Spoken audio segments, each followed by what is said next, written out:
जय जोहार और नमस्कार संगवारी हो। स्वागत है आप सभी का छत्तीसगढ़िया न्यूज में एक बार फिर से। चलिए जानते हैं प्रदेश के 10 महत्वपूर्ण काम की खबर जो आपके लिए। छत्तीसगढ़ प्रदेश के नवगठित जिला मोहला मानपुर के मुख्यालय मानपुर में, तो वहीं भिलाईगढ़ और सारंगगढ़ जिले का जिला मुख्यालय सारंगगढ़ में होगा। और यह जानकारी श्री भूपेश बघेल ने नवगठित जिला से आए प्रतिनिधि मंडलों के साथ बातचीत के दौरान ये बात कही। उन्होंने बताया कि नवगठित जिला के मुख्यालय में कलेक्टर और पुलिस अधीक्षक का मुख्यालय होगा। साथ ही साथ मानपुर चौकी और भिलाईगढ़ में भी कुछ विभागों की कार्यालय जैसे वन विभाग और कृषि विभाग की खोली जाएगी। उन्होंने प्रतिनिधि मंडल को आश्वासन दिया कि जल्द ही नवगठित जिला अपने अस्तित्व में आएगा, जिससे लोगों को और बेहतर ढंग से शासन की योजनाओं का लाभ मिल सकेगा।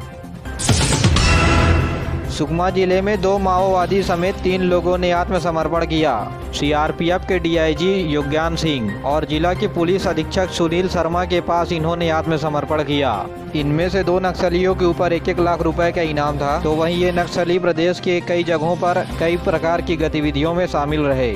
आत्मसमर्पण किए गए नक्सलियों को राज्य सरकार के पुनर्वासन नियम के तहत प्रोत्साहन राशि भी दी गई। केंद्रीय इलेक्ट्रॉनिक और सूचना प्रौद्योगिकी मंत्री अश्वनी ने अमृत महोत्सव के दौरान श्री शक्ति प्रतियोगिता का शुभारंभ किया। इसका उद्देश्य महिलाओं के द्वारा उद्योगों को बढ़ावा देना है। यह प्रतियोगिता महिलाओं के सशक्तिकरण को बढ़ाने के लिए आयोजित किया जा रहा है।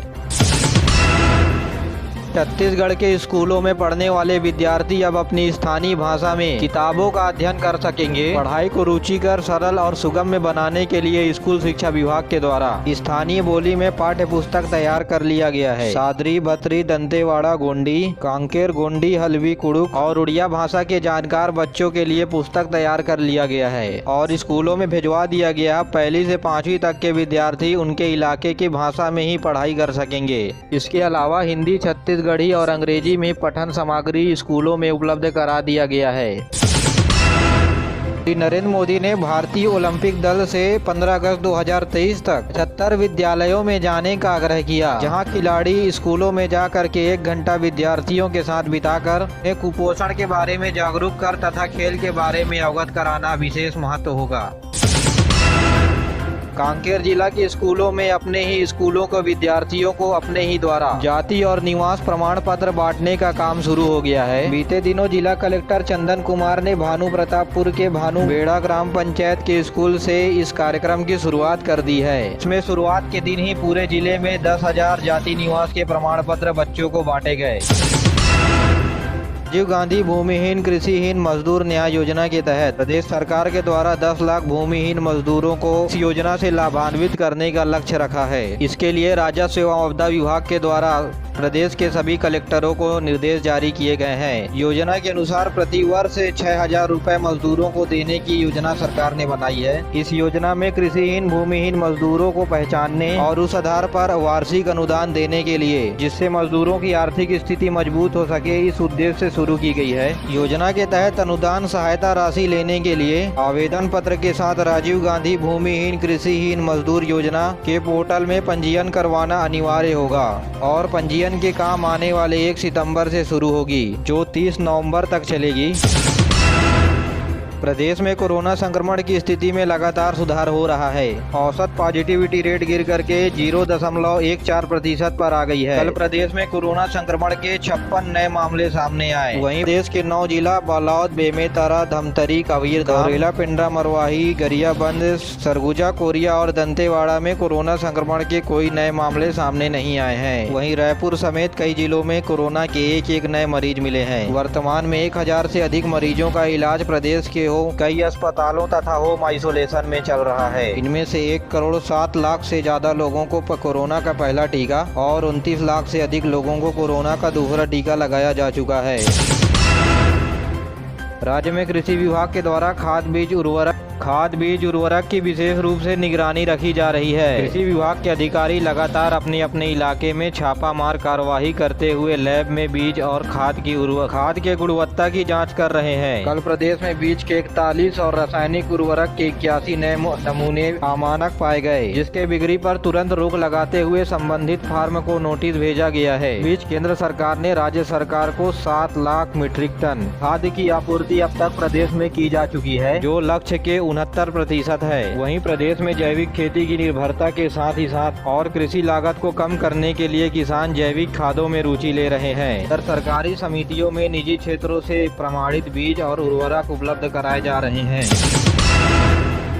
प्रदेश का सबसे बड़ा और पहला एथेनॉल प्लांट कबीरधाम जिले में स्थापित किया जाएगा। सहकारिता मंत्री प्रेम साय टेकाम ने इस संयंत्र के लिए चुने गए स्थलों का निरीक्षण किया। एथेनॉल प्लांट के लिए भोरमदेव सहकारी शक्कर कारखाना खाली भूखंडों के 35 एकड़ के जमीन का चिन्हांकित किया गया। राज्य सरकार को उम्मीद है कि इस प्लांट के लगने से प्रदेश में प्रत्यक्ष और अप्रत्यक्ष रूप से रोजगार उपलब्ध होंगे, साथ ही किसानों के गन्ने का भुगतान समय पर हो सकेगा। दुर्ग पुलिस के द्वारा महिलाओं को सुरक्षा प्रदान करने के उद्देश्य से एक नई पहल पिंक गश्त की शुरुआत की गई है। इसमें गश्त के लिए महिलाओं की सुरक्षा हेतु विशेष महिला टीम गठित की गई है। इन महिला पुलिस को गुलाबी रंग की स्कूटी तथा गश्त वाहन, गुलाबी रंग की बैचेस तथा प्रोटेक्टिव कवर भी दिया गया है। ये टीम दुर्ग भिलाई के 11 स्थानों पर महिलाओं से जाकर के रूबरू होती है और उन्हें आत्म सुरक्षा के संबंध में विशेष जानकारियाँ देती है। दुर्ग जिले के पुलिस अधीक्षक ने बताया कि इस टीम का गठन महिलाओं की सुरक्षा के लिए बेहतर वातावरण बनाने के लिए किया गया है। और अब पेश है मौसम का हाल। सरगुजा और बिलासपुर संभाग में मौसम वैज्ञानिक ने अगले 24 घंटे के दौरान कुछ स्थानों पर गरज चमक, भारी बारिश से अति भारी बारिश होने की संभावनाएं बताई है। तो वहीं प्रदेश के कई इलाकों पर गरज चमक के साथ मध्यम वर्षा होने की भी चेतावनी जारी की गई है। मौसम विभाग के अनुसार एक निम्न दाब का क्षेत्र उत्तर पश्चिम बंगाल के तटीय इलाकों से लगा हुआ एक निम्न दाब का क्षेत्र बना हुआ है। वहीं मानसून द्रोणिका मध्य बंगाल की खाड़ी तक स्थित है। तो वहीं प्रदेश के कुछ स्थानों पर इन दिनों मध्यम से हल्की बारिश हो रही है। धमतरी जिले के ग्राम अलका डोगरी में पटाखे फोड़ने के दौरान 15 साल के बच्चे की मौत हो गई। बता दें कि बच्चा बम को टिफिन में रख के फोड़ रहा था। टिफिन फटा और टिफिन का एक टुकड़ा उसके नस को काटते हुए निकल गया और गंभीर हालत में बच्चे को निजी अस्पताल में भर्ती कराया गया था। वहां इलाज के दौरान बच्चे की मौत हो गई। प्रदेश में मुहर्रम का सार्वजनिक अवकाश 19 अगस्त के बजाय 20 अगस्त को रहेगा। राज्य सरकार ने इस संबंध में संशोधित आदेश जारी कर दिया है। शासन के द्वारा पिछली बार 19 अगस्त को मुहर्रम का अवकाश घोषित किया गया था, लेकिन अब उस आदेश में संशोधन किया गया है। जगदलपुर में क्याकिन केल्विन खेल की सुविधा शुरू हो गई है। बस्तर के प्रभारी कवासी लकमा ने स्वतंत्रता दिवस के अवसर पर इस नए खेल का उन्होंने शुभारंभ किया। इस अवसर पर जगदलपुर में लगभग 5 करोड़ रुपए की लागत से नवनिर्मित फुटबॉल ग्राउंड का भी लोकार्पण किया।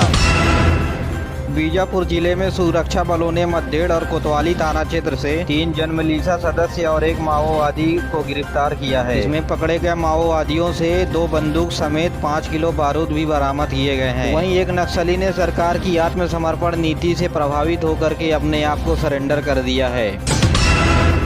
बिलासपुर स्टेशन के करीब स्थित तारबहार रेलवे फाटक पर मालगाड़ी पटरी से उतर करके बिजली के खंभे में टकरा गई। हालांकि इस दुर्घटना से किसी की भी हताहत होने की खबर नहीं है। घटना स्थल पर मौके पर आला अधिकारी पहुंच गए और घटना होने की कारणों पर विवेचना कर रहे हैं। मेरे प्यारे साथियों, आज के लिए बस इतना ही। वीडियो पसंद आए तो वीडियो को लाइक करें, चैनल को सब्सक्राइब करें और बेल आइकन को दबा करके ऑल नोटिफिकेशन को ऑन कर लें ताकि न्यूज़ की जानकारी आप तक सबसे पहले पहुंच सके। दीजिए मुझे इजाज़त, मिलते हैं अगले वीडियो में। तब तक के लिए जय हिंद, जय छत्तीसगढ़।